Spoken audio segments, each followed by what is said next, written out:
Alguém pode ler para nós aí, Daniel 11, nós vamos ficar somente nos versos 40 a 45.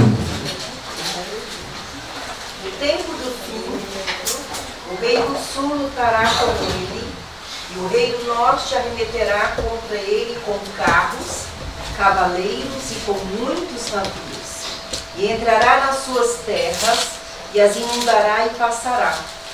Entrará também na terra gloriosa, e muitos sucumbirão.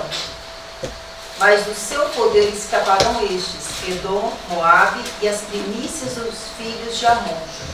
Estenderá a mão também contra as terras, e a terra do Egito não escapará.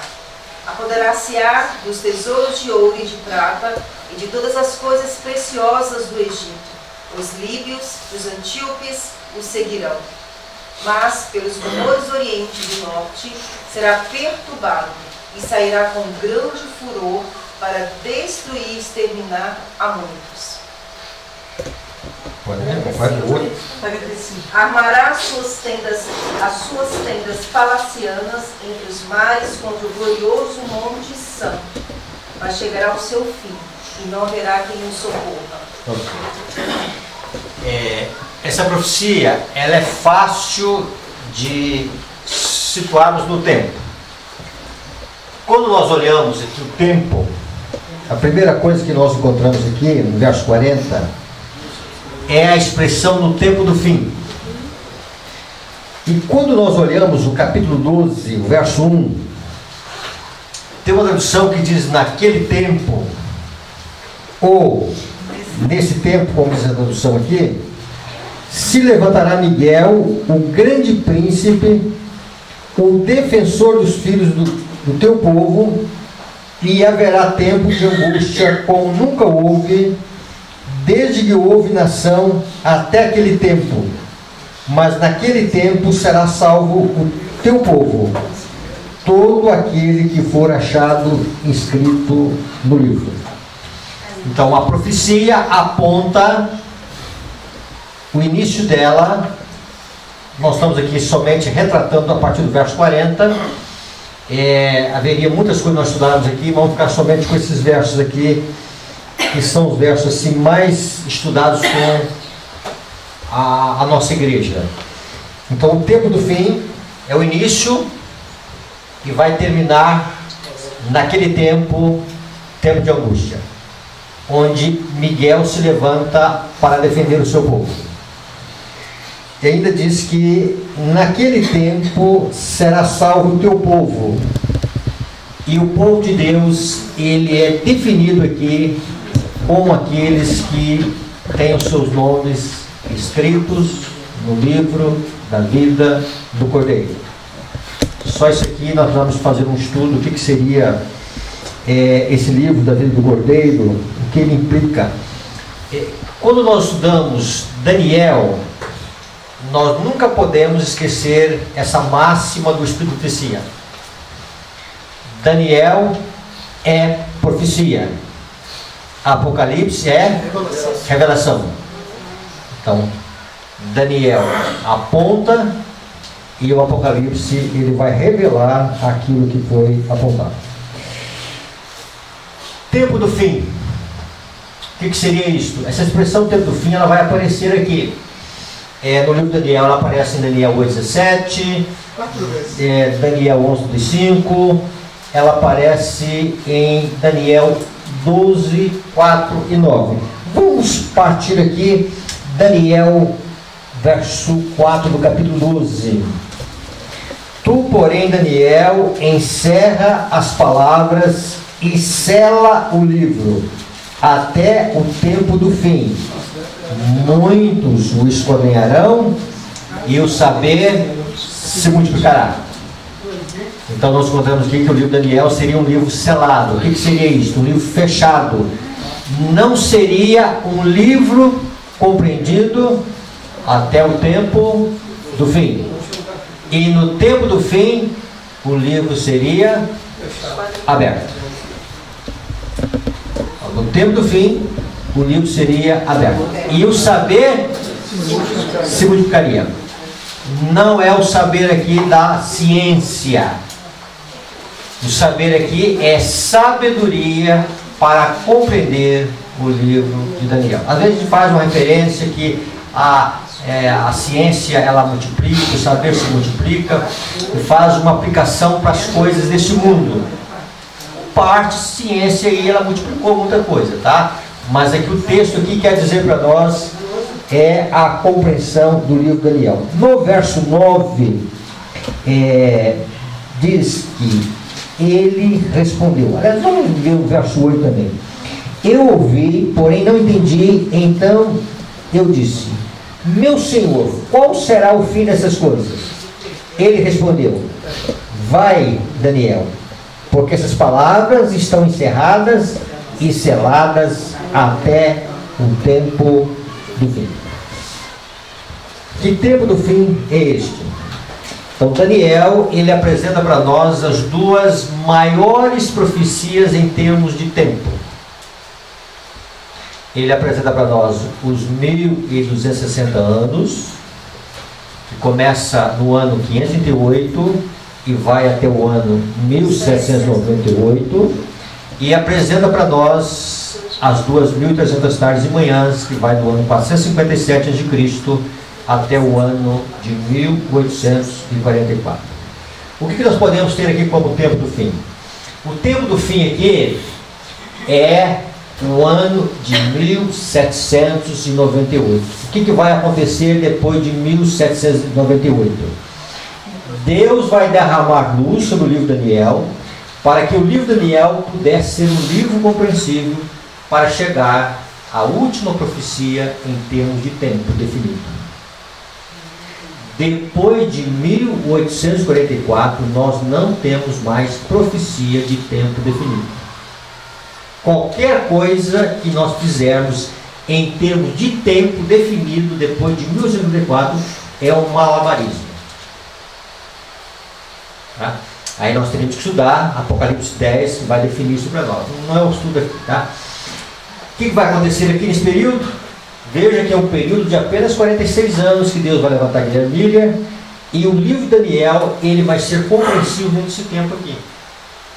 E aí eles vão chegar à conclusão de que as coisas vão ter o seu desfecho das 2300 tardes e manhãs no ano de 1854. É bem verdade que no início ali houve uma interpretação que chegaria até 1853, mas há uma ênfase aqui sobre 1854. Então, no tempo do fim, no fim dos 1260 anos, o que aconteceu nesse período? Diz que o rei do sul, o que ele faz? Ele, o rei do sul, lutará com ele, ou seja, com o rei do norte. Então nós vamos avançar um pouquinho mais aqui. Para nós entendermos o cenário profético, primeiro nós temos que entender a visão, ou mentalizar a visão. Há uma tendência nossa de querer primeiro interpretar, é natural isso. A gente pega a profecia e logo a gente quer interpretar. E alguma coisa a gente já sabe, outra coisa a gente não sabe, e a gente começa a interpretar. Mas quando a gente monta o cenário profético da visão, fica mais fácil. Então vamos aqui mentalizar isso aqui, tá? O norte e o sul em conflito. O rei do norte com o rei do sul em conflito. Quando se fala de rei, nós temos que entender também que há um reino, há um território, e nesse território um está lutando com o outro. Aqui nós temos uma ênfase que o rei do sul ele vai até o rei do norte e vai lutar com o rei do norte. E o que vai acontecer? O rei do norte vai revidar. Essa é a visão. O sul ataca o norte e o norte vem revidar. Quando o norte vem revidar, ele tem que passar na terra gloriosa, na terra do povo de Deus. E aqui há referência aos vizinhos do povo de Deus. Então a profecia de Daniel 11:40 a 45 aponta que os vizinhos que são mencionados Edom, Moabe e Amon. aqui está o rei do sul, ou o reino do sul.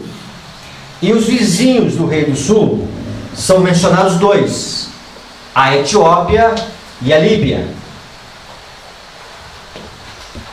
Quando o rei do norte ele vem na sua vingança, ele passa pelo povo de Deus, ele passa pela terra gloriosa, e aqui há referências em relação ao que vai acontecer na profecia com Edom, Amon e Moab.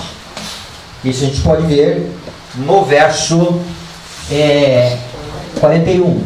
Entrará também na terra gloriosa, e muitos comerão, mas do seu poder escaparão estes: Edom e Moabe, e as primícias dos filhos de Amon. Então, esses três aqui, eles não vão ser afetados. É o que está dizendo aqui a profecia. Também diz que vai se apoderar dos tesouros de ouro, de prata, de todas as coisas preciosas do Egito. Os líbios e os etíopes o seguirão.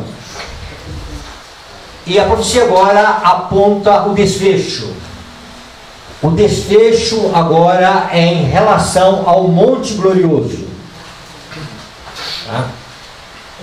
Veio, ataca o povo de Deus, Edom, Moabe e Amon, estes saem ilesos.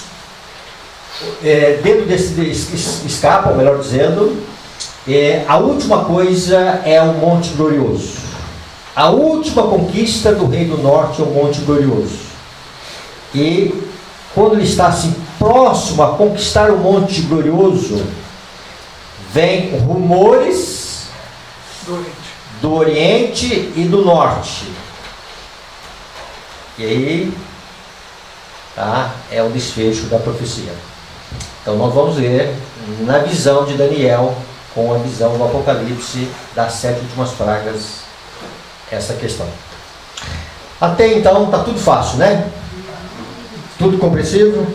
Deu para mentalizar aí a questão aqui dos vizinhos. Quem são os vizinhos de Israel? Quem são os vizinhos do Rei do Sul? Líbia e Etiópia. Só uma coisinha, é que na guerra que está tendo lá, interessante que a Jordânia e o Líbano, eles estão um pouco favoráveis, inclusive tem Israel, tem até base lá, que está uma coisa interessante, porque está exatamente Moab ali. Ok. Então vamos nesse aspecto profético. Vamos lá, situar aqui o norte e o sul. Tá? Me ajude aqui. Aonde que é a nascente do sol? A gente começa pela nascente do sol. Oriente. Onde que é aqui? Oriente. Sim. Para cá. Para cá. Tá? Então lá está o leste, cá está o oeste. É isso? Certo? Sim, certo. Eu fui do elevador, mas não aprendi muitas coisas. E aí é o seguinte: aonde está o norte e aonde está o sul? O norte está lá, O norte está para cá, Sul para lá. o sul está para cá. claro que é. Oriente é. Não. Oriente. Oriente, está certo, Oriente. O oeste para cá, tá? Leste e Oriente é a mesma coisa, tá? Então, norte para cá. Norte para cá. Tá. Então, o sul está para cá. Sim. Tá? Esta é a visão dos pontos cardeais. Agora, vamos ter uma visão bíblica, tá? Essa visão não é errada, não. Vamos ver uma visão bíblica. A Isaías, capítulo 14, verso 13. Isaías, capítulo 14, verso 13. A própria palavra de Deus como interpretando a si mesma. No capítulo 14, verso 13, vai dizer: Tu dizias no teu coração: eu subirei ao céu, acima das estrelas de Deus, exaltarei o meu trono, e no monte da congregação. Olha que monte da congregação. Não está falando da terra. Para minha surpresa, eu nunca tinha visto esse texto dessa maneira, né? Que lá, aonde está Deus, aonde começou o conflito, tem um monte chamado Monte da Congregação. Aí o que eu entendo com isso? O que é esse monte? É o monte onde se reúne o Conselho Celestial. E vejam bem, no monte da congregação me assentarei nas extremidades do norte. Aonde fica o norte? Para cá. Agora vamos lá. Então, essa é a visão bíblica, tá? O norte é aonde está a morada de Deus. É onde está o governo de Deus. Nas extremidades do norte. Então a Bíblia tem essa, quer que nós temos essa visão, ó. Norte, sul. Cá está Deus. E aqui embaixo está o quê? Lúcifer. O adversário de Deus. O adversário de Deus. Tá? Negando a existência de Deus. Ok. Tem essa visão, irmãos? Ela vai facilitando para nós, tá? Jó, capítulo 37, verso 22. Esse conceito do norte. Alguém pode ler para nós, Jó, capítulo 37, verso 22. Do norte vem o áureo e esplendor, pois Deus está cercado de tremenda majestade. Então, veja bem. Do norte vem o áureo e esplendor. A meditação matinal de 77, ela fala sobre isto. Falando sobre a vinda de Cristo. Cristo assumirá do norte para o oriente.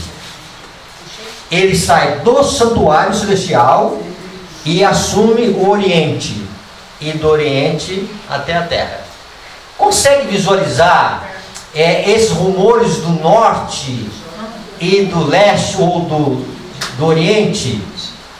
Que aqui esse poder que está resistindo a Deus, pelos rumores do norte e do oriente. Então, quando a gente começa a ter essa visão assim, então esta é a rota. Este anjo que nós encontramos em Apocalipse 7, o anjo do selamento, ele vem do norte, ele sai do trono de Deus, ele assume a nascente do sol e ele vem em direção à terra trazendo o selo de Deus.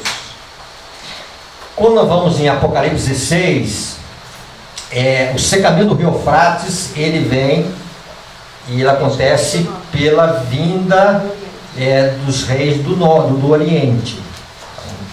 Então, vamos mentalizando isso aqui, tá?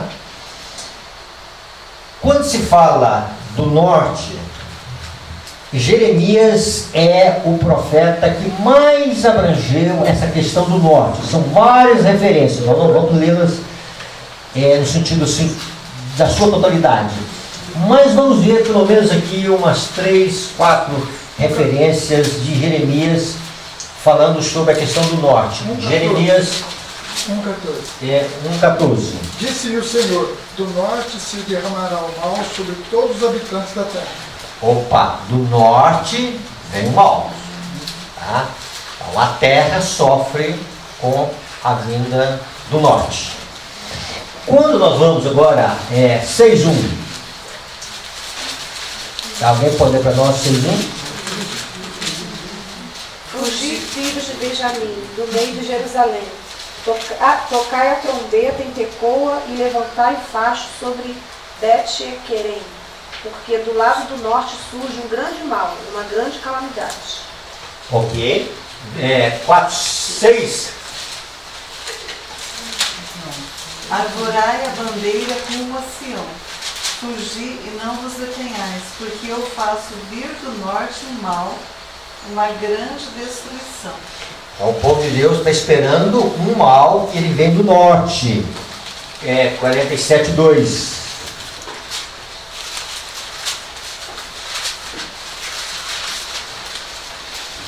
Assim diz o Senhor: eis que do norte se levantam as águas e se tornarão em torrentes transbordantes, e inundarão a terra e a sua plenitude, a cidade e os seus habitantes. Clamarão os homens, e todos os moradores da terra se lamentarão. Olha aqui, uma tempestade, e nessa tempestade vem águas, tá? Se tornarão em torrentes transbordando, inundarão a terra. Então a imagem aqui, um mal que vem do norte e consegue inundar toda a terra. Quando a gente vai para Joel capítulo 1, Joel capítulo 1, tá? Isso é bom nós termos essa visão de Joel. Ali fala da praga dos gafanhotos, verso 6 e 7. Porque veio um povo contra a minha terra, poderoso e inumerável. Os seus dentes são dentes de leão, e ele tem as queixas de uma leoa. Fez da minha vida uma assolação, destroçou a minha figueira, tirou-lhe a casca e lançou por terra os seus sarmentos e fizeram branco. Ok, obrigado. Agora vamos ver a restauração. Verso 20 do capítulo 2. Mas o exército que vem do norte, eu removerei para longe de vós. Lançá-los-ei em uma terra seca e deserta. Lançarei a sua vanguarda para o mar oriental e a sua retaguarda para o mar ocidental. Subirá o seu mau cheiro e subirá a sua podridão, porque agiu poderosamente. Jeremias fala do mal que vem do norte. Quem é que vem do norte? Que é o grande mal para Israel? Babilônia. E Babilônia tem um líder, Nabucodonosor. Tá? Então a visão de Daniel está vindo aí um grande mal. Nabucodonosor está vindo com o seu exército. E esse exército vem do norte. Ele faz da vida do Senhor uma assolação. E Deus chama esta vinda um exército, ou uma praga de gafanhotos, inumerável. E depois Deus promete a restauração do seu povo. Então nós conseguimos aqui ver a questão do norte. Vamos ver a questão do sul. O sul, na palavra de Deus, ele é definido aqui como Egito. Quando nós temos a Revolução Francesa, no capítulo 11 do Apocalipse, a França é chamada de ateísmo. Então aqui agora nós vamos ter um quadro para nós completarmos a visão inicial em relação à profecia de Daniel, capítulo 11, a partir do verso 40. Então, Apocalipse, capítulo 11, aqui fala sobre a Revolução Francesa. Há um capítulo inteiro no Grande Conflito que retrata isto, mas nós só queremos retratar aqui o que está no verso 7 e o verso 8. Alguém pode ler para nós? Quando tiverem, então, concluído o testemunho que devem dar, a besta que surge do abismo pelejará contra elas, as vencerá e matará. E o seu cadáver ficará estirado na praça da grande cidade, que espiritualmente se chama Sodoma e Egito, onde também o seu Senhor foi crucificado. A França, aqui é uma referência direta à França, é fácil nós definirmos isso porque a profecia define isso para nós. A França aqui é chamada de Sodoma e chamada de Egito, e diz que onde o nosso Senhor foi crucificado. O pastor não foi na Palestina que ele foi crucificado. Isso aqui é uma referência, e a França persegue os santos de Deus, e na vida dos santos de Deus, Deus considera como se estivesse perseguindo a Cristo. Quando Saulo está perseguindo os cristãos, Jesus vai dizer: Saulo, Saulo, por que me persegues? Então, na pessoa dos seus santos, Jesus é perseguido. Então, a França é o Egito. E dentro do livro Grande Conflito, nós definimos o Egito. Por que o Egito? Por que ele é chamado Egito? Sodoma por causa da libertinagem da Revolução Francesa. E do Egito por causa de uma palavra chamada ateísmo. Quando Moisés se apresentou diante de Faraó para libertar o povo de Deus, o que Faraó vai responder para Moisés? Não conheço o Senhor. Quem é o Senhor? Para que eu reconheça para nós. Quem é o Senhor? Não reconheço o Senhor. Ou seja, a França, o Egito, o ateísmo nega a existência de Deus. E o norte? Nega a existência de Deus? Não. O norte não nega a existência de Deus. Mas o norte se posiciona e quer assumir o lugar de Deus. Então são esses dois polos, norte e sul. O que vai acontecer em 1798? O que acontece lá? Papa é preso. Vamos lá, França ataca Roma, aprisiona o Papa, mais tarde ele veio a falecer. Mas tem alguma coisa aqui que vamos dizer assim, é mais significativo na visão de Daniel. É que a França foi o primeiro país a fazer uma separação, um divórcio, num casamento que nunca deveria ter existido. Um casamento entre igreja e Estado. E a França deu um basta nisso. Tá. Igreja aqui, Estado aqui. O que acontecia literalmente na Europa? O papado, ele exercia o seu domínio sobre os reis e rainhas da Europa. Então ele ia buscar o poder do Estado, e o Estado então perseguia aqueles que Roma diziam que eram hereges.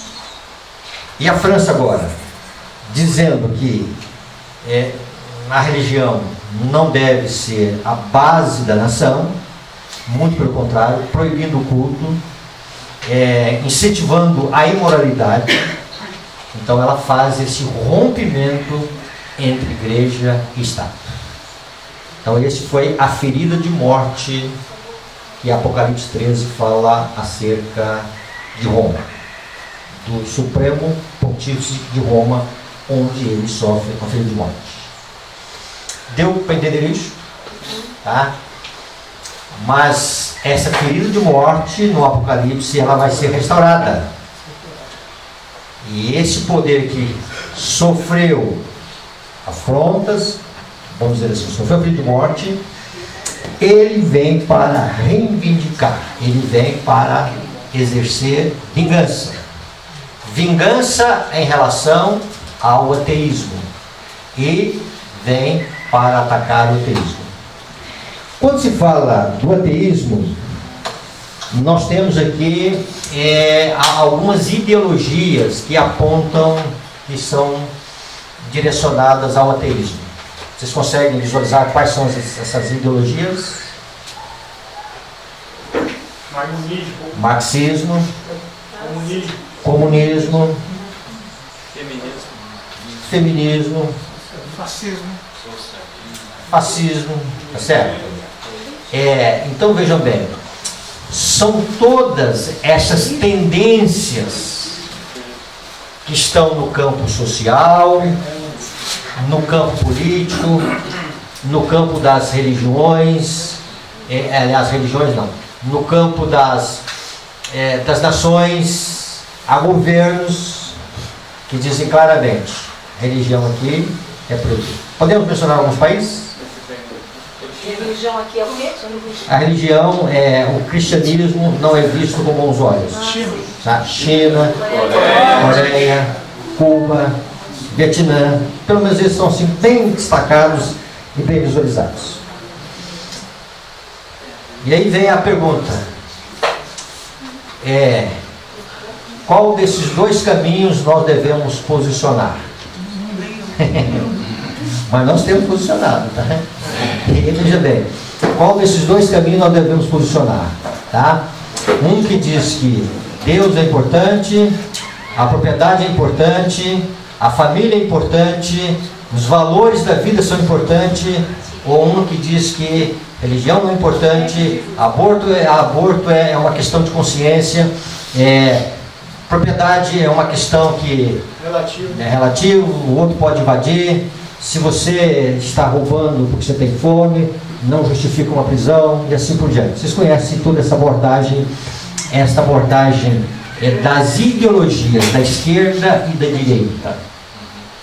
São esses dois campos que nós encontramos no nosso mundo hoje. Não vamos falar de Brasil, não, falando de mundo.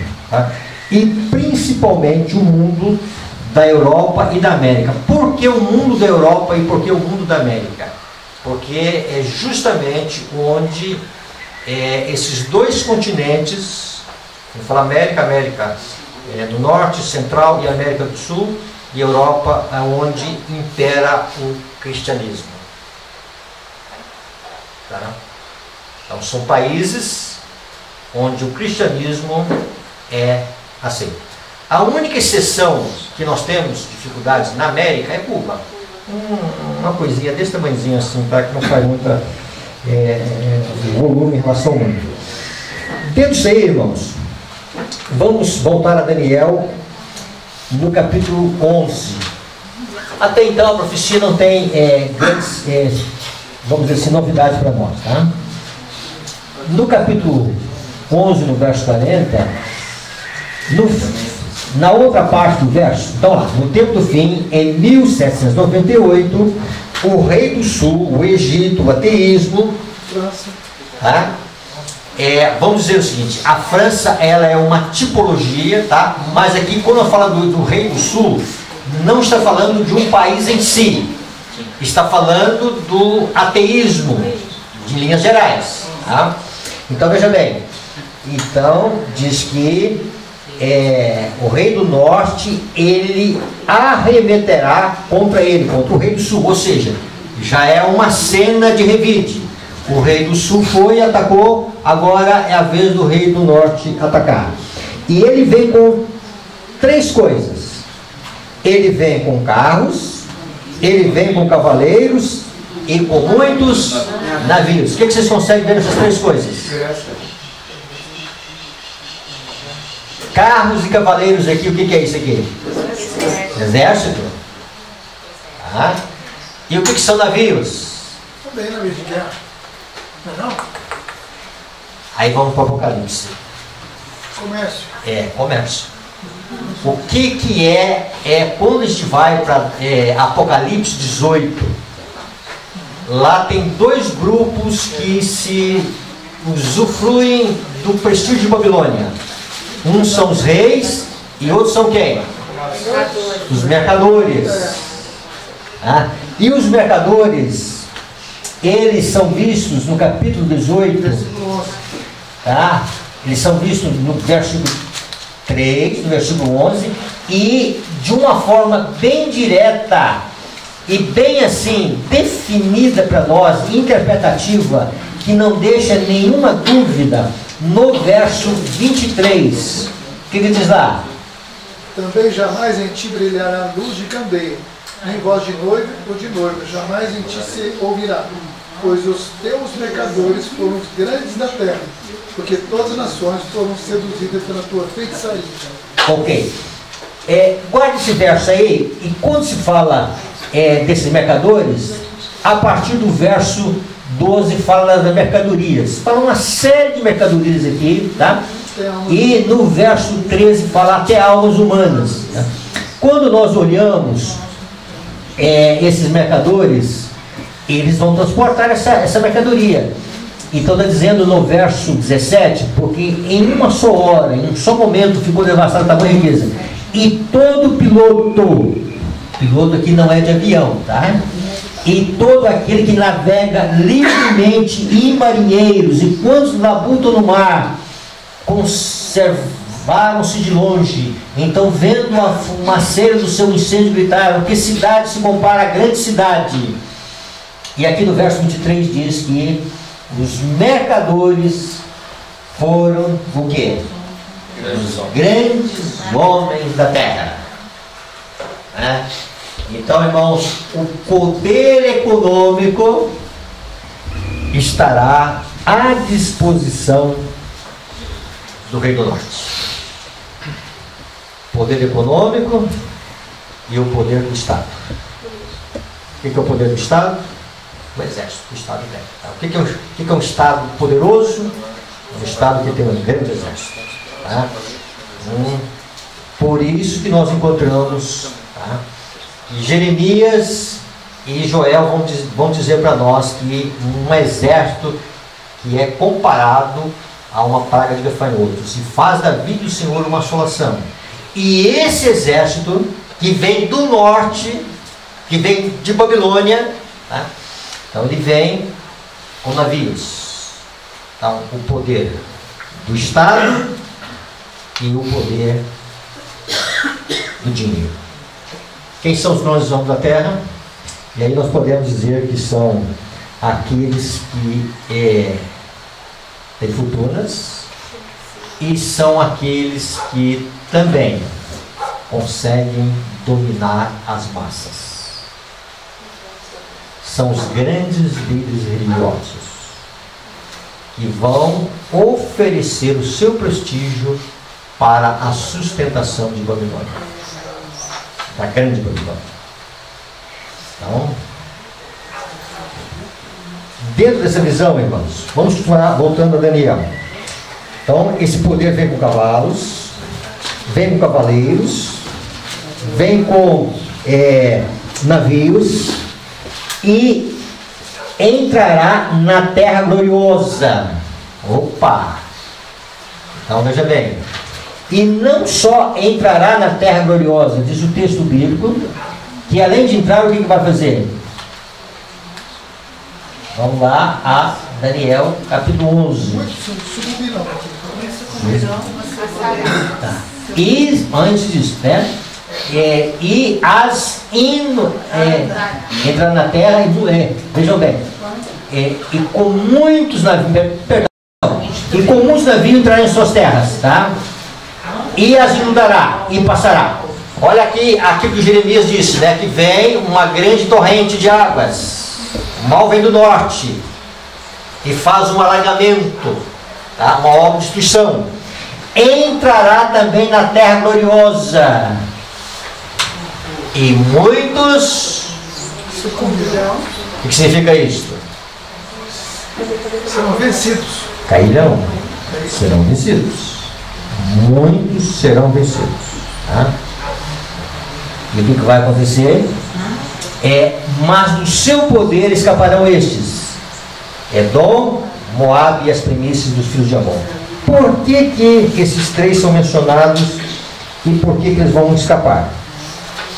É interessante que há uma linha de raciocínio dos teólogos. Eles interpretam, hoje quase há vamos dizer assim, uma profecia que está bem aberta para nós. Daniel 11, verso 40, 45, está assim, quase unânime, tá? Entre os teólogos assim, de equilíbrio, principalmente esses que trabalham na linha do Revivamento e Reforma. E há quase uma unanimidade. Pequenos detalhes. Uma das coisas que há divergência, e aqui eles falam que Edom, Moabe e Amon vão se converter, mas não é bem assim, tá? O que a gente aprende sobre esses vizinhos? Quando se fala de Edom, quem é Edom? Esse nome Edom, o que lembra para nós? Esaú. Esaú é um nome que se refere ao quê? Dá a ideia de o quê? Quando recebeu o nome de Edom. Quando Deus muda o nome de Jacó para Israel, esse nome dava a ideia de quê? De enganador, né? Tá. Então, Jacó é enganador para vitória, transformação. Tá? Então veja bem, então, um crescimento espiritual. No caso de Edom, o que é? É um declínio. Então, Esaú recebeu esse nome de Edom quando ele se apostatou, quando ele vendeu o seu direito de primogenitura. Não é assim que diz o texto? Por um cozinhado lá de lentilhas, tá? Ele recebeu esse nome Edom. Então, quando se encontrava com Esaú e olhava para ele com você chama o quê? Agora me chama Edom. Por que se chama Edom? Por causa de um dia eu estava com muita fome, eu estava assim, esfameado, e não a ponto de morrer, né? Mas eu desprezei a minha primogenitura e vendi por um cozinhado lá de lentilhas.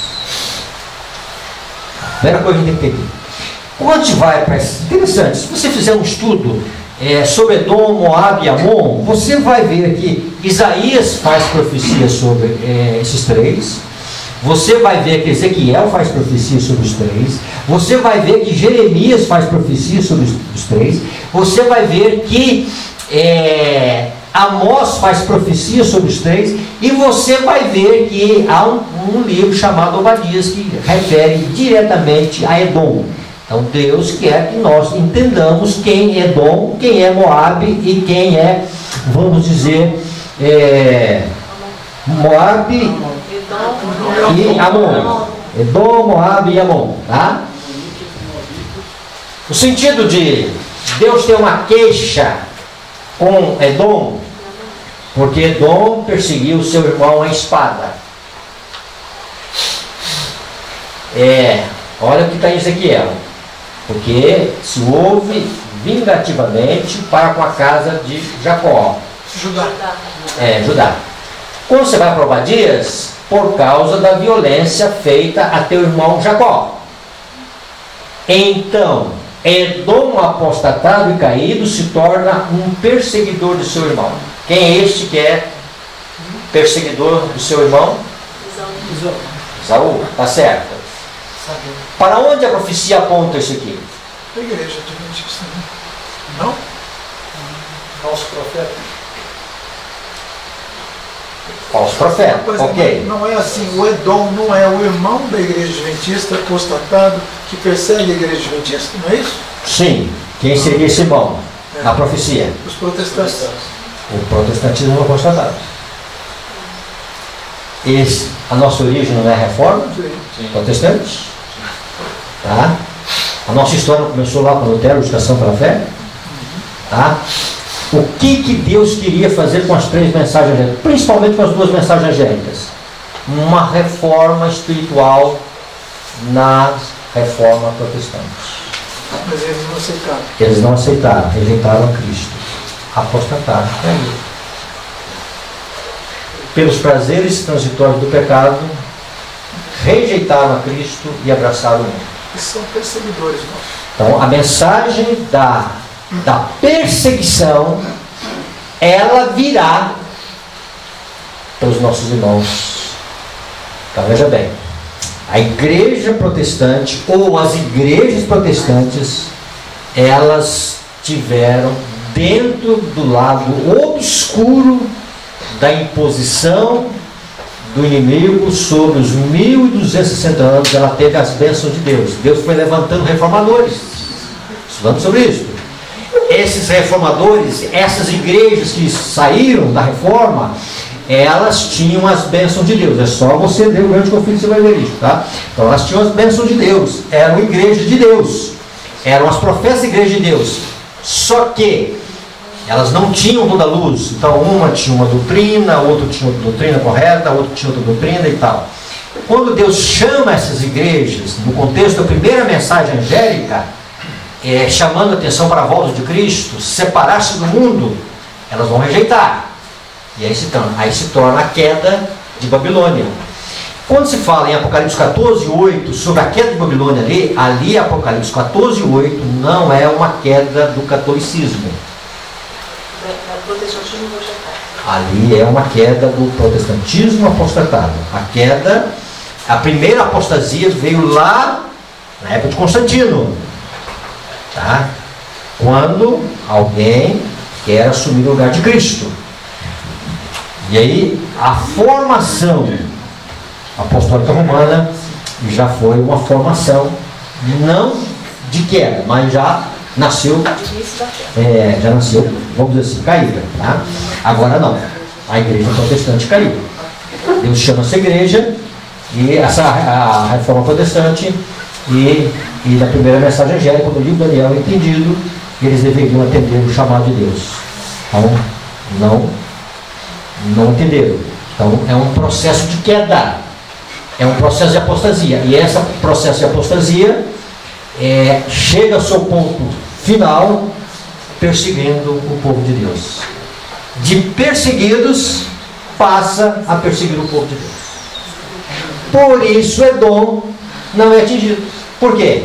Vai estar do outro lado perseguindo o povo de Deus. Quando o rei do norte vem com seu exército, quando o rei do norte vem com, vamos dizer assim, os navios, quando o rei do norte vem com o poder do Estado, com o poder econômico, com os grandes homens da terra, com a influência de todos aqueles que comandam o nosso mundo, Edom se alia a esse poder. O Edom é aquele que ajuda a perseguir o povo de Deus. Ok? Vamos lá? Opa! O que a gente consegue ver de Moab e Amon? Quem é Moab e Amon? Primeiramente, Descendente de Ló. Vai escapar Edom, vai escapar. Aqui não fala que Edom vai se unir. tá, vão escapar. Ok, está correto. Em nenhuma referência Bíblia, essa profecia fala que Edom vai se converter. Mas como é que vai escapar? Vai escapar porque vai se aliar. Vai escapar do ataque porque vai se unir. Vai se unir, sim, tá? Eu achei que era escapar da destruição espiritual. Não, achava que era tá? isso. Por quê? Ficariam do lado do povo de Deus no final. Não, É isso. não, veja bem. O que existe na profecia é que muitos que estão em Edom vão se converter. Muitos que estão nas terras de Moab vão se converter. Mas a profecia não aponta que Edom, uma nação, se converte. Aqui está falando de uma nação. Não estou falando assim de pessoas. Está falando assim de uma nação. Tá? São nações que têm a sua origem na história do povo de Deus. Então, em nenhum momento eu consigo ver Edom se convertendo. Mas Edom sofrendo juízo de Deus, por quê? Persegue o seu irmão. Sim, pode falar. Estou confundindo agora a cabeça. Pode. Ok? Eu sou assim mesmo. Não posso. Vamos lá. Pastor, Vai. mais ou menos assim, Edom, Eu não entendi igual a ele. o sistema edomita não vai se converter. Não. Vão se converter indivíduos dentro de Edom. Isso, é isso aí, tá? Então, por que Edom não sofre abalos? Por que ele escapa? Ele está aliado ao Porque está aliado. norte. Tá? Sim, pode dar, Márcia. Não, peraí, estou tentando que vai. Então é o seguinte, vamos lá. Porque quem entra na Terra Gloriosa não é o Rei do Norte? Sim.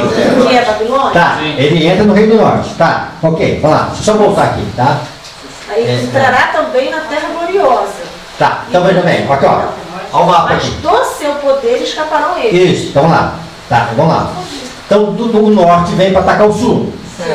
Tá? Ele passa pela Terra Gloriosa. Muitos vão tomar a Terra de Israel. Só que os vizinhos, fala de 3 vizinhos: Edom, Moab e Amon. Esses vão escapar do ataque. Isso, escapar do ataque do Rei do Norte. Sim, por que eles vão escapar? Vão se aliar a eles. Vão se aliar. Tá? Eles vão se aliar. Pode colocar objeções, não há problema, tá, irmão? Isso é para estudar aqui, estudo, tá? Aqui eu não acho claro isso. Tá. Sabe? Eu não consigo ver clareza Tá. nisso, certo? Porque quando ele vem, ele dá a impressão que eles têm uma, assim, por exemplo, que o rei do norte ele vai destruir tanto o sul como os do lado. Mas esses 3 do lado escapam. Tá. É isso que dá a impressão. Então é o seguinte. Então, a palavra Muitos escapar sucumbirão, ou seja, não dá a muitos vão impressão cair. de De um povo de Deus. Tá? Muitos vão tomando.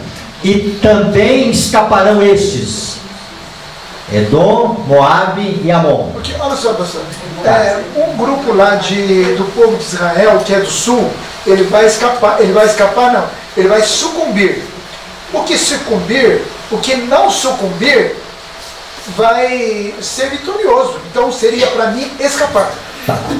Então veja bem, aí eu teria que ter uma visão de que Edom, Amon e Moabe, eles vão se converter. Pois é essa a intuição que eu tenho. Tá? Então veja bem. Essa explicação que o senhor está dando corrobora com o Apocalipse, quando fala da união da besta, do dragão e do falso profeta. Ok, é isso mesmo. O falso profeta é o protestantismo apostatado. Vamos chegar a isso. Obrigado. Vamos chegar aqui a mão que a gente vai entender isso aqui melhor. Tá? Só esse textinho. Ok, depois esses pontos assim, eles são bons, tá? Vamos lá. Quando se fala em Amon, quem é Amon e quem é Moabe? Descendentes de Ló. Netos de Ló. Filhos de Ló. Netos de Ló. Com a filha. Tá, são filhos de Ló. Tá? Parentes de Abraão. Parentes de Abraão. Sobrinho de Abraão. Olha aqui, tá? O que a gente vê de mais interessante em relação a, vamos dizer, Amon e Moabe? O que tem de mais interessante na história do antigo Israel? Então nós encontramos que próximo à terra prometida, a história de Balaão. E Balaão foi contratado para fazer feitiçaria contra o povo de Deus. Não é isso? Fazer encantamentos.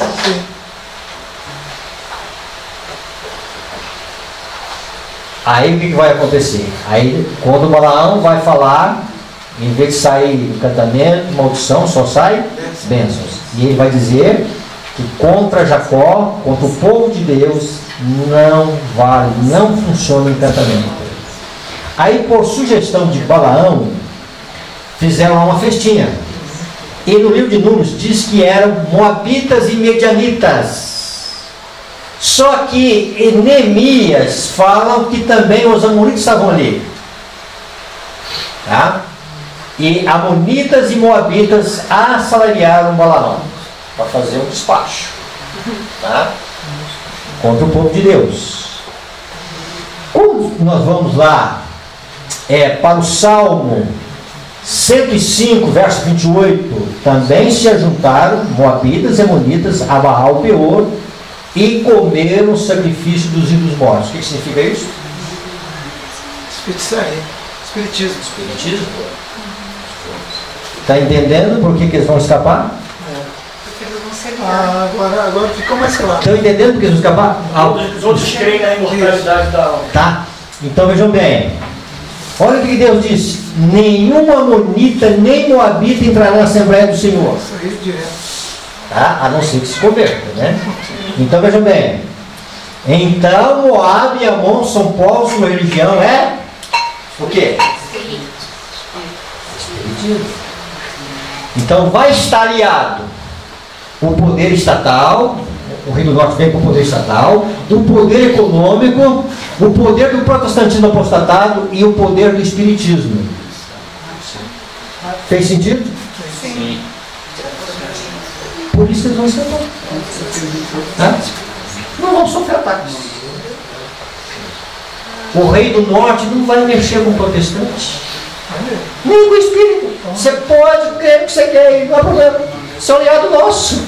Aliás, não precisa mudar nada no seu próprio doutrina. Você pode continuar lendo e crendo no que você quer. Sobre os espíritas, também nada. Tá? Então vejam bem, irmãos.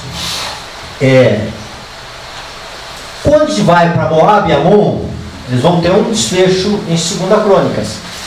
Ali a história ali de que Moab está vindo contra o povo de Deus. Parece que é Josias que ora. É Josias, né? É Josias, tá? Ele ora a Deus, e aí o povo de Deus sai para a guerra cantando, e lá no final vão morrer o que? Os dois irmãos. Tá? Um vai matar o outro. Isso é o Armagedon. Vamos chegar um pouquinho mais. Tá? Isso é o Armagedon. Por que dois? São irmãos. Obviamente, porção dobrada, contrafação da obra do Espírito Santo. Quando vai para a história de Moisés, Moisés lança a vara, o que simboliza aquela vara? O que representa aquela vara? Nós estamos no livro de Salmos.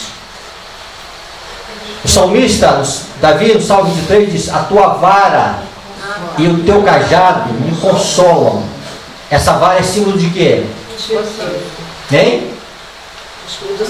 Do Espírito Santo. É ele mesmo, tá? Uma vara não tem poder para consolar alguém, ela representa alguma coisa. Então, quando Moisés lança a vara ao solo e ela se transforma numa serpente, ali estava uma ação do poder de Deus. O poder de Deus estava naquela vara. Quando os magos vêm e eles fazem aparecer 2 serpentes. Olha a porção dobrada do Espírito, do falso Espírito, tá? Então vejam bem, irmãos, 2 cobras diante de Moisés. Tá? Então consegue visualizar que esses 2 irmãos, eles tiveram no passado a forma de adoração, a forma religiosa, uma forma espírita. Aquilo que Balaão viu que não resolvia ele fazer algum tipo de maldição, ele vai se associar a esses povos idólatras, tá? E vão atacar o povo de Deus com engano, com adoração de ídolos mortos, sacrifício aos deuses de ídolos mortos. Interessante que Balaão, ele é definido no Espírito de Profecia como o quê?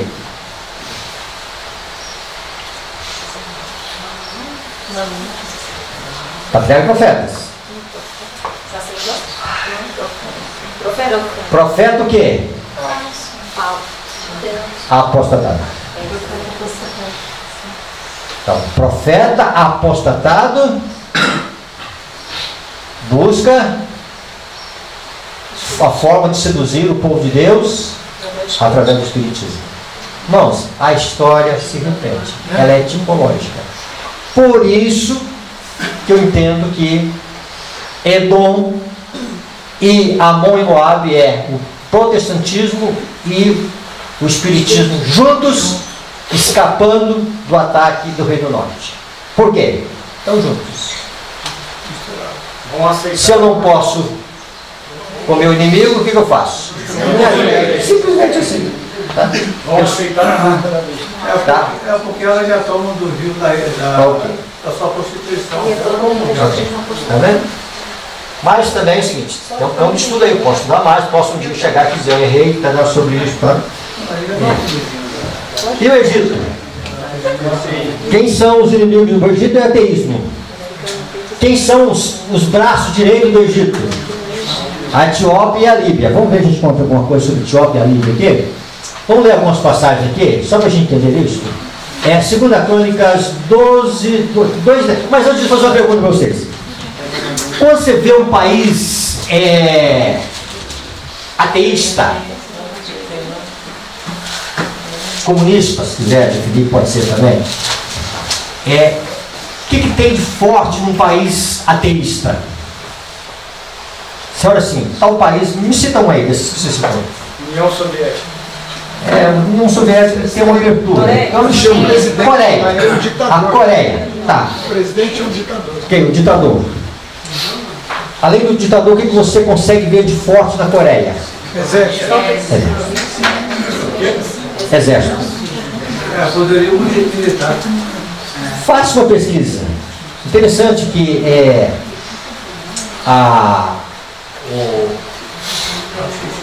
Cuba, no passado, hoje não, a Cuba no passado, um país desse tamanhozinho, tá?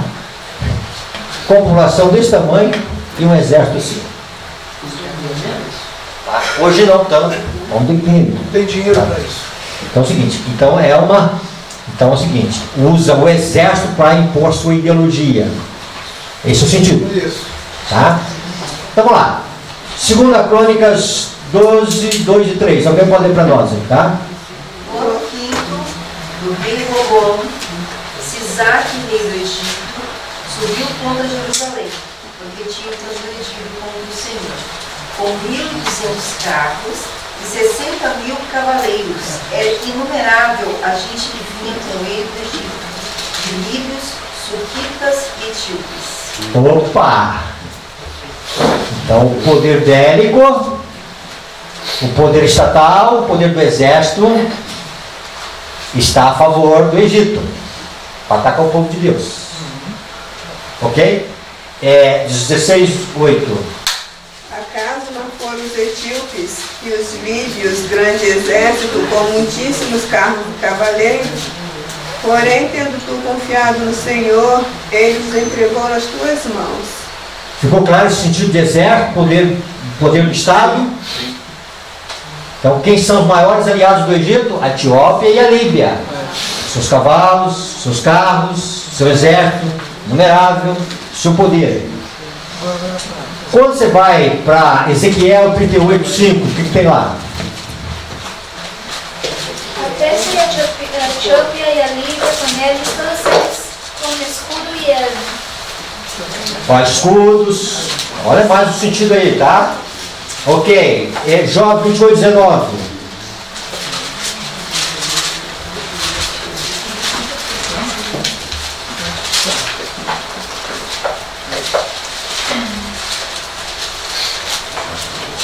Jó 28:19.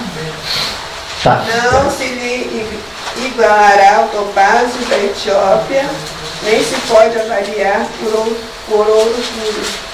Por ouro puro. Tá. Aqui fala do topázio da Etiópia e do ouro puro. Esse topázio aqui, o ouro, dá ideia de quê? Riqueza. Vamos lá. Vamos esquecer nações agora. Vamos pensar em Brasil. Vamos na capital de São Paulo. Aonde está o maior número de ateus? Entre pobre ou rico? Está entendendo? Então, os dois braços do ateísmo. O poder estatal, que impõe, tá? E aonde está muito dinheiro. A Europa é a nação com maior dificuldades com o cristianismo. Por quê? Poder econômico. Tá? Então, onde está o poder econômico, tá? É onde surge o maior número de ateísmo. Tá? Vamos lá. Isaías 45:14. Assim diz o Senhor, a riqueza do Egito e as mercadorias da Etiópia, e os sabeus, homens de grande estatura, passarão ao teu poder e serão teus. Seguir-te-ão e irão em trilhões. Diante de ti se prostrarão e te farão as suas súplicas, dizendo, só contigo está Deus, e não há outro que seja Deus. Opa, está entendendo? A mercadoria, a riqueza, tá? E o último, Isaías 24. Assim o rei da Síria levará em cativeiro os presos do Egito e os exilados da Etiópia, tanto moços como velhos, nus e descalços, e com as nádegas descobertas para a vergonha do Egito. Ok. Então o Egito vai estar exposto à vergonha. O que acontece, irmãos? A ideologia do norte, a força do Estado do norte, o poder econômico que vem junto com isto, o poder estatal, o poder do protestantismo apostatado, o poder do espiritismo, e junto com isso o poder econômico, tudo isto vai fazer com que o Reino Norte ele causa uma inundação no Egito. O que significa isso? Ele vai sufocar o ateísmo. O mundo vai terminar o mundo religioso. Apostatado. Mas religioso. Nós vivemos algumas grandes eras. Nós vivemos a era da Revolução Industrial. Nós vivemos a era da tecnologia. Em 95 eu fui ao Paraguai comprar uma máquina de datilografia elétrica. E quando eu comprei, era novidade. Você digitava a frase, ela aparecia no visor, você podia fazer uma correção, e aí você apertava o dedo assim, ela... Eu lembro. Tá? Escrevendo sermão. Que achado. 2 anos depois, eu estava jogando aqui no lixo assim, ó. Valia nada. Comprei um computador, tá? Ela estava obsoleta. Tá? Tecnologia. Hoje nós entramos na fase digital. Qual é a próxima fase? É a fase do sobrenatural. A tecnologia não resolveu. A revolução industrial não resolveu. E aí o que Satanás vai propor? O que está faltando é o espiritual, é o sobrenatural.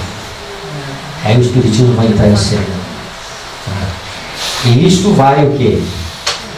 Então o Rei do Norte vem para tirar as coisas preciosas do Egito, aonde que é a força do Egito, a força do ateísmo, o dinheiro, o poder estatal, isso vai ruir assim, ó.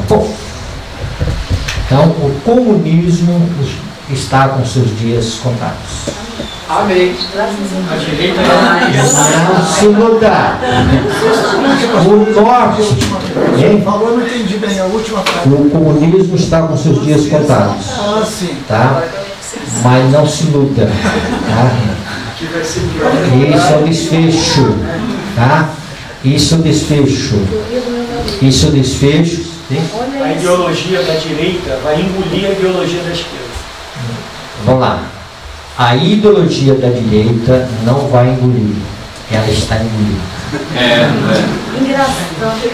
Vamos lá. Aí você vai em casa agora, chegando em casa, você vai pegar o Google, a internet vai dizer assim. Você vai pegar essas 3 frases. Direita, ou ultradireita, ou extrema direita. Aí você vai clicar assim. Extrema, ultra ou direita. Vamos lá. Uruguai. Aí você vai clicar. Chile. Aí você vai clicar. Argentina. Aí você vai ligar. Equador. Aí você vai clicar e vai digitar lá. El Salvador. E aí você vai para a França. Aí você vai na França e diz assim: a França e a Alemanha estão tornando a terceira força mais forte da ultradireita na Europa. Aí você vai para a Itália. Aí a manchete diz lá que na Itália a ultradireita, a direita conservadora está ganhando terreno. Como ela está ganhando terreno? Aí quando você vai para a Polônia, a mesma coisa. Quando você vai para Portugal, a mesma coisa. Quando você vai para a França, para a Espanha, a mesma coisa. Quando você vai para a nação líder, Estados Unidos. Irmãos, isso aqui veja bem. Eu tenho amigos nos Estados Unidos. Se você falar contra o ex-presidente lá, tá? Você chamar, você criar um mal-estar. Porque é o seguinte, o contexto deles lá é o seguinte, né? Temos que voltar aos valores. Temos que voltar a valores. Então veja bem, eu tenho uma manchete que saiu na Veja, domingo eu vi uma manchete na Veja, uma manchete assim, pequena, tá? Falando do chefe das Forças Armadas do Brasil. Parece que é do Exército, se não me engano, tá? Não, chefe das Forças Armadas envolve Exército, Marinha, Aeronáutica. Ele disse que sim, que ele está preocupado com a politização e a religião se misturando. E ele falando assim, isto não só no Brasil, mas no mundo inteiro. Irmãos, então está acontecendo uma avalanche no mundo, dizendo que os valores que nós temos, que são bons valores, família, a propriedade, o Estado, o nacionalismo, tá? A vida, então devemos ir para o lado do conservadorismo. Então vejam bem, e algumas manchetes dizendo o seguinte, que o agravamento do caos no mundo, o declínio da moral no mundo, está empurrando então as pessoas para a direita. Isso é natural. Isso é natural, tá? E nós não podemos cair no canto da sereia, tá? E Satanás, ele trabalhou durante muito tempo para levar o mundo para cá, para ele trazer para cá, tá certo?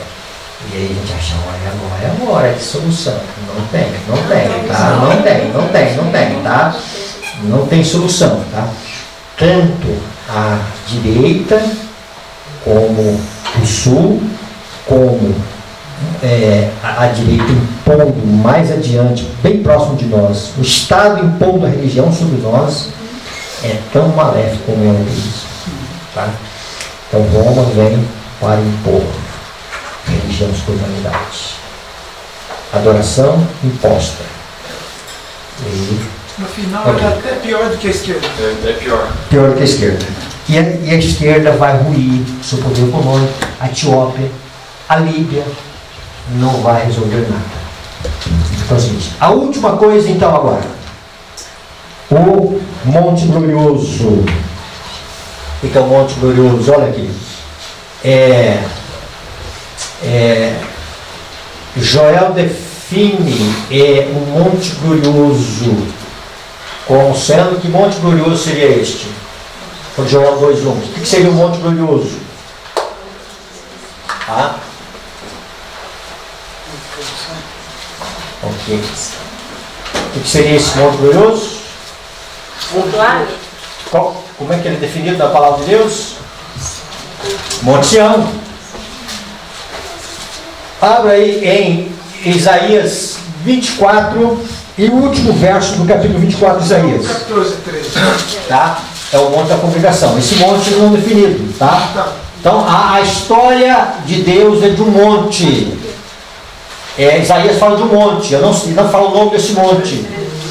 E Deus ele vai reinar, ele vai governar no monte. Tá? O que seria esse monte? É o último verso do capítulo 24. 24 Isaías? É isso.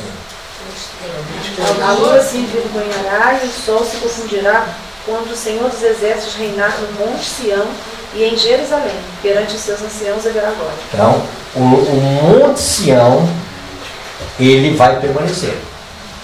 Então, tem dois montes que a palavra de Deus menciona para nós. O Monte das Oliveiras, ele vai sofrer, ele vai se abrir para dar lugar, e ali é a Cidade Santa.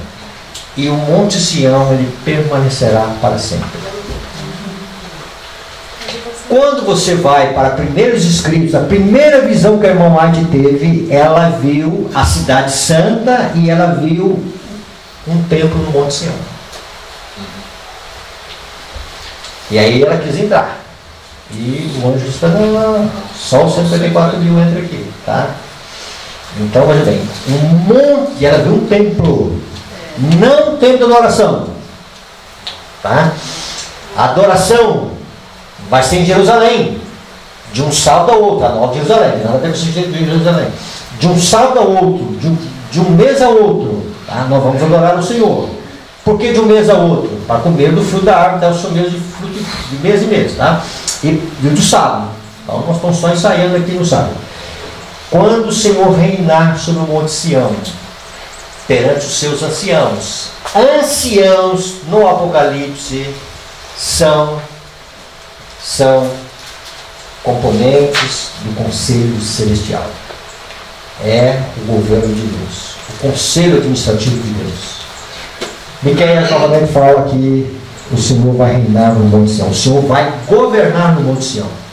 Então, o Monte Sião vai ser a sala de negócios do nosso Deus. Por isso, somente os 144 mil entram lá. Tá? Esse é o sentido. Porque eles passaram por uma experiência de vida e só eles agora são, vamos dizer assim, privilegiados e honrados pela experiência de vida que passaram e venceram pelo sangue de Deus. eu precisaria entrar nas pragas. Eu não sei como é que está o tempo, eu sei que está à disposição de vocês, tá? Não, está cedo. Quando o rei do norte estiver próximo de atacar o Monte Glorioso, o povo de Deus, os 144 mil, com os rumores do norte e do leste, e aí vejam bem, quando estiverem próximos de colocar a mão no povo de Deus, o que vai acontecer? Aí vão para as pragas. Nós temos 7 pragas. Vocês conseguem visualizar as 7 pragas? A primeira, o que seria? Úlcera maligna. Hein? Úlcera sobre os adoradores da besta. A segunda? Secamento dos rios. Águas em sangue. O mar em sangue. Terceira? Deixa eu pegar. A terceira? Não. O terceiro foi o sangue. Os rios também. Os rios e fontes de sangue. Tá? Quarta? Sobre o sol. Sol. Quinta? Trono da besta transforma em trevas. Trevas que param sobre o trono da besta. Sexta? Secamento do rio. Secamento do rio Eufrates. Sétima? Chuva de Saraiva. Certo, tá? Montaram esse quadro aí. Vamos para a sexta praga. Tá. Aliás, vamos para a quinta praga. Abre aí em Apocalipse 16.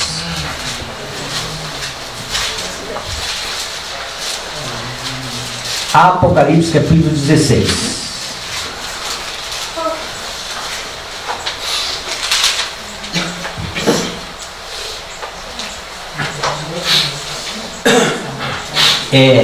Verso 10. Derramou o quinto a sua taça sobre o trono da besta, cujo reino se tornou em trevas. Qual é o território do reino da besta? Por toda a terra. Toda a terra. Não é isso que diz lá em Apocalipse 13? Toda a terra se maravilhou, tá? Então, porque o mundo inteiro escolheu a besta, com exceção daqueles cujos nomes estão retidos da vida. Então diz que o reino das trevas, o reino da besta se tornou em trevas. Aqui, como fala o trono, não poderia ser onde ele governa, em Roma? Pode ser. Tá, e seguinte, quando se fala do trono... Eu já ouvi falar isso. Sim, tem sentido. Eu cheguei a explicar em diversas vezes. Está correto, está correto. Não, o trono tem um reino. Todo reino tem uma capital. Pois é, exatamente. O local do governo. Tá, então ali, a sede do governo. Esse trono, ele é visto em Apocalipse 13. Satanás dá o trono, poder e autoridade à besta. Quando nós vamos para a igreja de Pérgamo, lá fala do trono de Satanás. Também que é lá. E aí, quando nós vamos ao grande conflito, se refere literalmente a Roma. Viu? A Roma. Cidade. Cidade de Roma. Tá? Então, todo reino tem uma capital. Isso. Tá? Então, todo país tem uma capital, tem uma sede do governo. Tá? E tem um território. Brasil. Tem um território. Brasil. Do Rio Grande do Sul até o Roraima. Tá? Onde é a capital? Brasília. Tá? Então, veja bem. A besta, ela tem a sede do seu trono. Pode continuar ensinando assim. Tá? E, então, quando as trevas agora manifestar sobre a terra, estas trevas, elas não só atingem o trono, como todo o território. Então, veja bem, as 4 primeiras pragas, elas vão ter um aspecto não de universalidade, porque senão nenhuma carne salvaria. Sem água, sem alimento. Tá? Não. E é bom nós acrescentarmos, junto com as pragas, os ventos soltos. Ventos não é não significa a mesma coisa de pragas. Se bem que ventos trazem destruição como pragas. Ventos são emoções. Então veja bem, ventos são os poderes que estavam retidos de contendas políticas. Ventos são os impulsos da natureza carnal que estavam retidos pelo poder de Deus e agora são soltos. As pragas que o próprio Satanás estaria colocando sobre a humanidade, tá? Que são freadas por Deus, agora tem livre acesso. Então é juízo de cima e ventos assim, ó, tá? Então destruição que vem de cima e destruição que assola o nosso planeta. Só mais uma coisa sobre, por exemplo, imagine que hoje desse no jornal no mundo inteiro que Roma está numa escuridão impenetrável. Não seria muito mais marcante que o mundo inteiro? Eu acho que seria.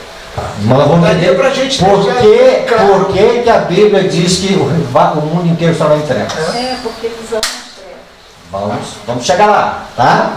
E aí acontece. Vamos entender esse quadro aqui, tá? Então a quinta praga é isto. E a sexta praga? É o secado do rio. Vamos falar, tá? Vamos lá, a sexta praga. Derramou a sua taça sobre o grande rio Eufrates, cujas águas secaram, para que se preparasse o caminho dos reis que vêm do lado do nascente do sol. Então vi sair da boca do dragão, da boca da besta e do falso profeta 3 espíritos imundos semelhantes a rãs, porque eles são espíritos de demônios, operadores de sinais, e se dirigem aos reis do mundo inteiro com o fim de juntá-los para a peleja do grande dia do Deus Todo-Poderoso. E no verso 16 diz, então se juntaram no lugar que em hebraico se chama Armagedon.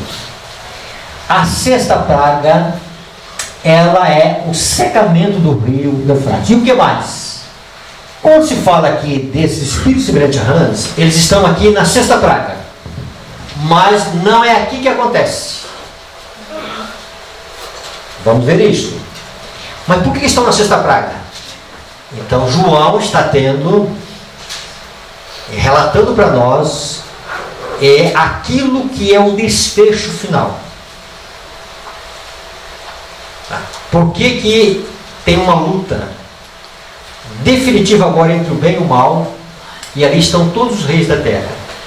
Então isso não é a praga em si, esse espírito semelhante a saindo, mas sim o que é a praga? O secamento do rio Eufrates.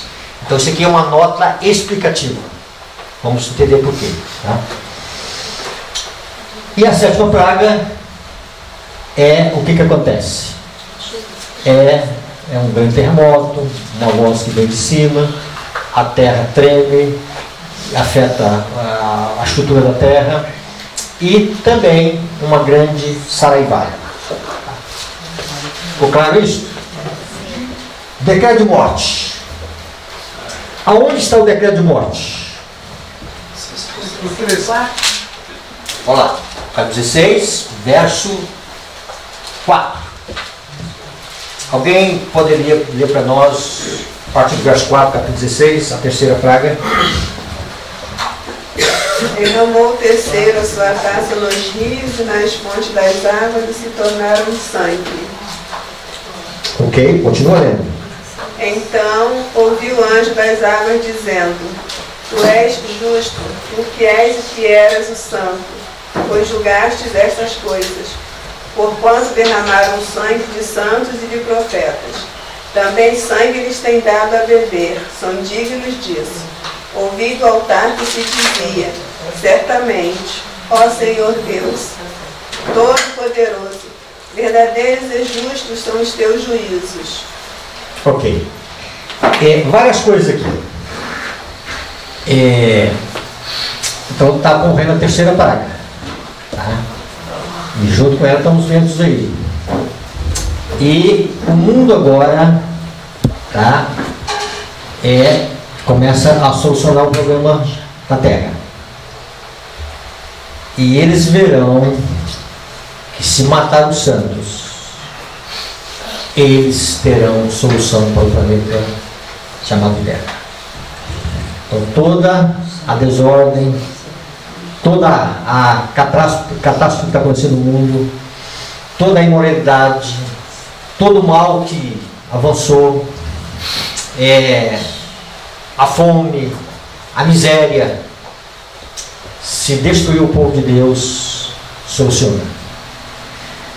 Então o anjo está dizendo, olha, Deus é justo. Eles, mesmo que eles não mataram em si ainda, mataram no passado, mas mesmo que eles não matem o povo de Deus no futuro, eles serão responsáveis pelo sangue dos filhos de Deus. Uma coisa é a pessoa ter a intenção de matar e ele não mata por falta de oportunidade, porque não conseguiu ser um tempo. Perante Deus ele é responsável pelo homicídio. Ele matou no coração. Ele matou no coração, tá? E outra coisa aqui, do altar se ouvia dizendo que do altar se dizia certamente, ó Deus Todo-Poderoso, verdadeiro e justo são os teus juízos. No quinto selo aparece o altar, e almas debaixo do altar são os mártires, de uma forma figurada. Estão dizendo, Senhor, até quando julgarás nossa causa e vingarás nosso sangue? E agora, numa forma figurada, tá? Através do anjo, dizendo Deus é justo, e através dessas almas, em relação àquilo que Deus faz, porque sangue foi derramado no passado. Dentro disso, irmãos, uma coisa é o decreto de morte, a outra coisa é a execução do decreto de morte. A execução do decreto de morte vai acontecer aqui depois da quarta praga. A quinta, a sexta e a sétima praga, elas são universais. E elas são complementos daquilo que está acontecendo também com o povo de Deus. Quando sai o decreto de morte, o que o povo de Deus começa a fazer? Fugir. Clamar. Clamar. Você pode ver isto na parábola da viúva, que ela está clamando. Tá? Ali é uma referência ao povo de Deus. Faz justiça, né? Tá? Então a parábola da viúva, tentando sensibilizar o rei, o juiz, melhor dizendo, tá? É uma referência a esse período. Tá? O povo de Deus está clamando. Senhor, isso não vai acabar logo? Então veja bem, então a quinta, a sexta e a sétima praga já é o momento em que os ímpios estão prontos a executar o decreto de morte. Dentro desse decreto, para esse decreto acontecer, quem é que foi enganado?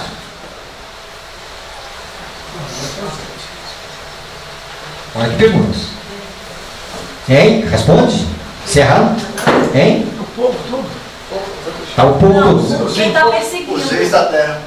Os reis da terra. Não acontece um decreto sem os reis da terra. Então, os reis da terra, eles foram enganados também pelos espíritos imundos. Não acontece. Então, veja bem, não acontece isso aqui na sexta praga, como foi mencionado.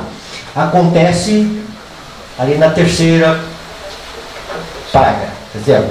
Eles são enganados e, juntamente com os súditos, todos os habitantes da terra são enganados e faz um decreto de morte.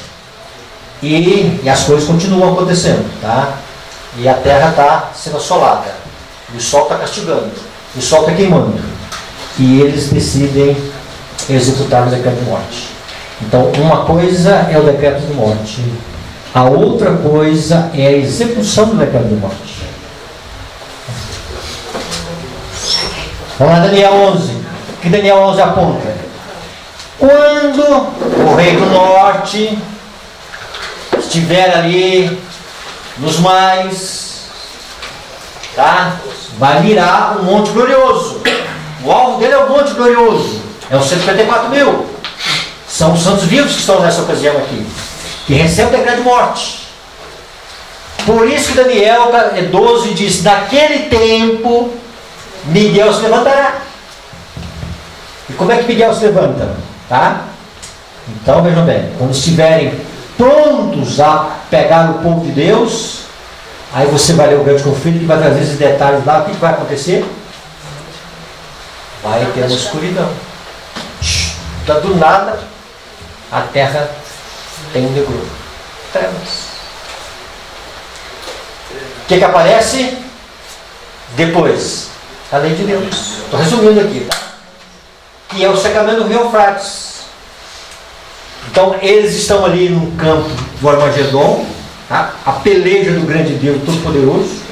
Estão prontos a colocar as mãos na presa, que são 144 mil, um monte glorioso. E aí o que acontece? Acontece que aparece a tabela de Deus. Mas para que isso? Nós estamos errados. Então as armas que uns estavam voltando contra o outro, um voltando contra o povo de Deus, essas armas se voltam uns contra os outros. Esse é o Armagedon. Isso daqui está para frente? Daqui, são sucessivas, são desfecho. Quando tiverem, vocês podem ler isso no grande conflito. Então na quinta os reis percebem que foram enganados.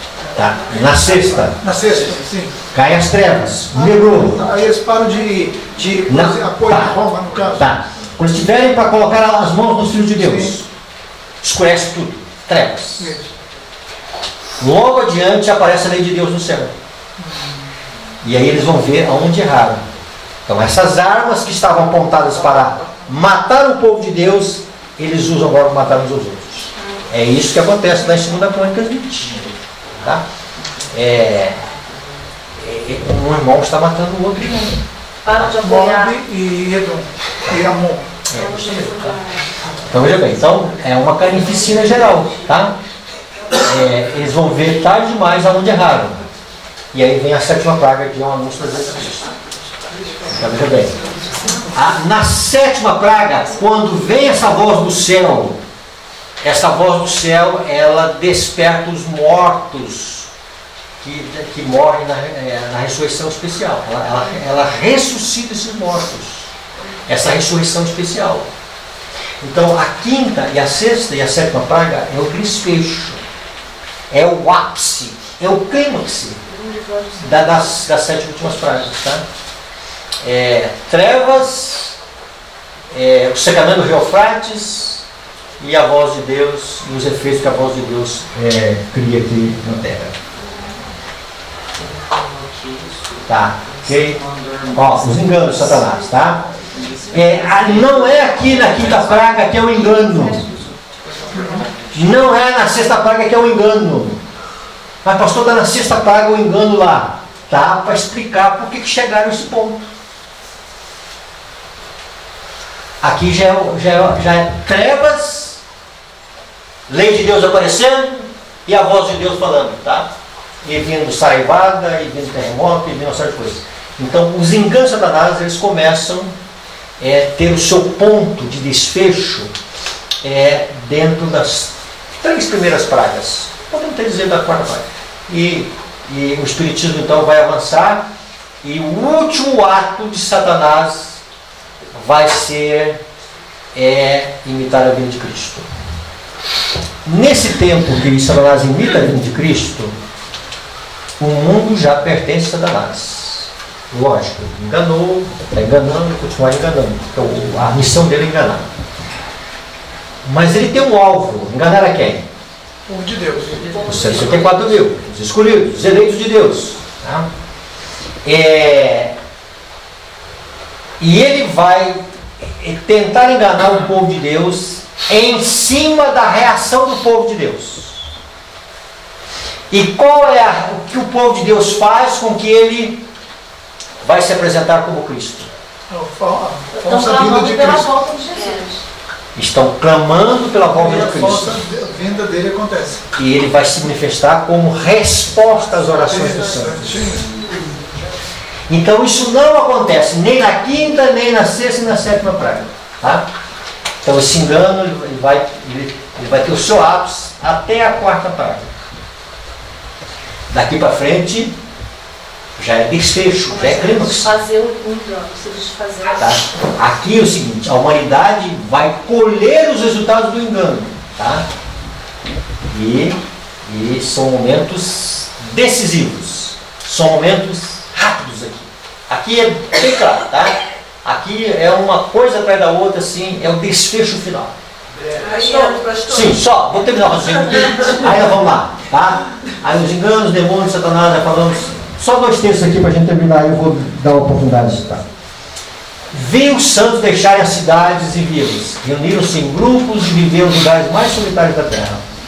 Anjos lhe proviam alimento e água, enquanto os ímpios estavam sofrendo de fome e sede. Vi então os principais homens da terra consultando entre si e Satanás e seus anjos ao redor deles. Vi um escrito, exemplares do qual foram espalhados nas diferentes partes da terra, dando ordens para que se concedesse ao povo liberdade para, depois de certo tempo,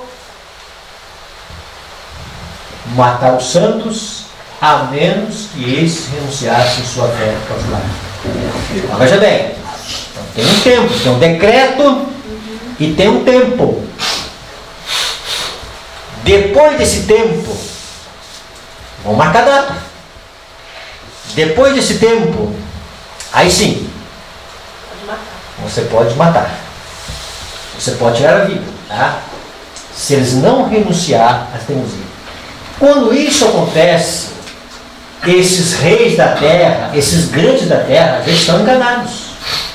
Os espíritos imundos já se espalharam na terra e já convenceram os reis da terra. Então veja bem, os enganos dos espíritos semelhantes a rãs, eles têm um alvo, os reis da terra. Diz que se dirigem aos reis da terra para juntá-los na peleja do grande dia do Deus Todo-Poderoso. Então, eles vão se manifestar com milagres, com coisas sobrenaturais. Por isso nós falamos que o mundo vai terminar com o sobrenatural. E aí vão colocar no decreto. E em todos os lugares da terra. Depois de certo tempo, aí sim, se os justos não renunciarem à sua fé, podem matá-los. Então, quando a gente vai para a quinta praga, já é o momento desse certo tempo, já acabou o tempo. Já é hora do decreto. Não é para matar. E o povo de Deus está clamando. E o povo de Deus está orando a Deus. Senhor, tem misericórdia. Acabe logo com esse conflito. Senhor, não suportamos mais. Certo? É nesse tempo que o povo de Deus não morre mais? Sim. Tá. Aí vem o quê? Vem lembrou. Vem trevas. E aí vem o quê? Vem a lei de Deus. Aparece no céu. Aí vem o secamento do rio Eufrates. Mas também não terá a proteção dos anjos. Hein? Também os santos, né? Não terão a proteção dos anjos também nessa parte? Nós teremos proteção dobrada. Amém. Glória a Deus. Vamos lá. Quando a proteção das leis humanas for retirada dos que honram a lei de Deus, haverá nos diferentes países um movimento simultâneo com o fim de destruição, destruídos, tá? Aproximando-se o tempo indicado no decreto, o povo conspirará para desarraigar a odiosa seita.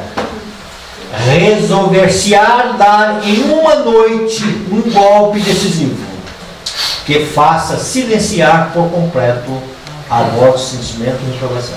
Está no grande conflito, tá? Então, numa hora exata, agora é a hora de acabar. Ela diz ainda que alguns vão antecipar esse decreto, por conta própria. Vão sair. E aí vão encontrar alguém do povo de Deus. E quando tiver, essas águas vão tornar o quê? Palha. Entendeu? Então, esse é o cenário, tá? O cenário. E aí é o momento da volta de Cristo. E aí vem a ressurreição especial, tá? Ressuscita os que morreram na fé na Pedra de Silões, de 1954 para cá. Se une aos 144 mil. Deus aparece falando do céu, dizendo para eles o dia e a hora de sua vinda. Tá? Deus unindo com aqueles que ele fez um concerto, e Deus honrando os seus filhos. Então veja bem, nesta hora o povo de Deus vai saber o dia e a hora de sua vinda. Então, entre esses momentos finais e a vida de Cristo vai durar alguns dias. Alguns dias os santos de Deus vão estar glorificados esperando a volta de Cristo. Tá?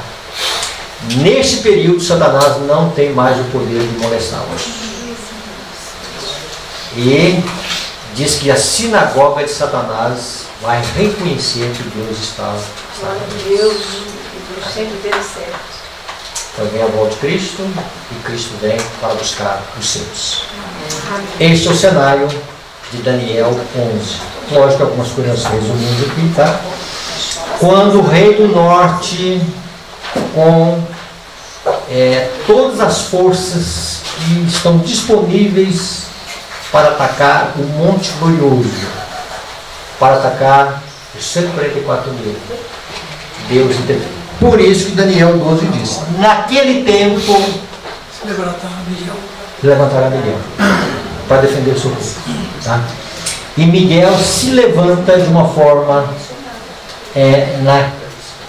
vamos dizer assim, começa, quando vem o negro, quando aparece a lei de Deus e quando vem a voz que fala do céu.